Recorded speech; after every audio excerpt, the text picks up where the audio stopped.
வயலை விட்டு எல்லாரும் வெளியே போறீங்களா இல்லையா? ஆட்டோட ஆயுதம் உடல் வந்திருக்கியா? அந்த ஆயுதங்களுக்கு வேலை கொடுக்க மாட்டேன்னு நினைக்கிறேன். துரைசாமி, உனக்கு சேர வேண்டிய 20,000 ரூபாய் ஏற்கனவே ஒப்படைச்சாச்சு. இனிமே அந்த பணம் உன்னுடையது, இந்த நிலம் எங்களுடையது.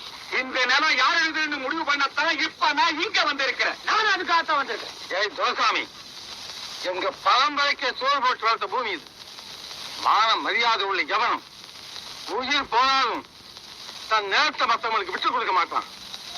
என் தாய் எனக்கு பால் ஊற்றி வளர்த்தாங்க, இந்த நிலத்தாய் எனக்கு சோறு ஊற்றி வளர்க்காங்கடா. இந்த தாயை விட்டுக் கொடுத்த அளவுக்கு நான் கோரையிலடா.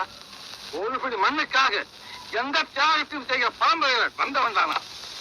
ஏய், 100 என்ன 1000 என்ன லட்சம் பேரை கூட்டி வந்து பணம் எடுத்தாலும் இந்த மண்ணிலேருந்து என்னை பிரிக்கவே முடியாதுடா.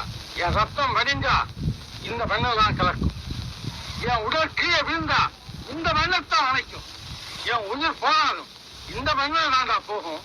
ஆனா அந்த நேரத்துல நான் எழுப்புற உரிமை குரல் இங்கு மட்டும் இல்லை, எங்கெங்க உழைக்கிறவன் இருக்கானோ, எந்தெந்த மண்ணிலும் வியர்த்துறை விழுதோ அங்கெல்லாம் என் உரிமை குரல் உழைச்சிக்கிட்டே தான் இருக்கும்.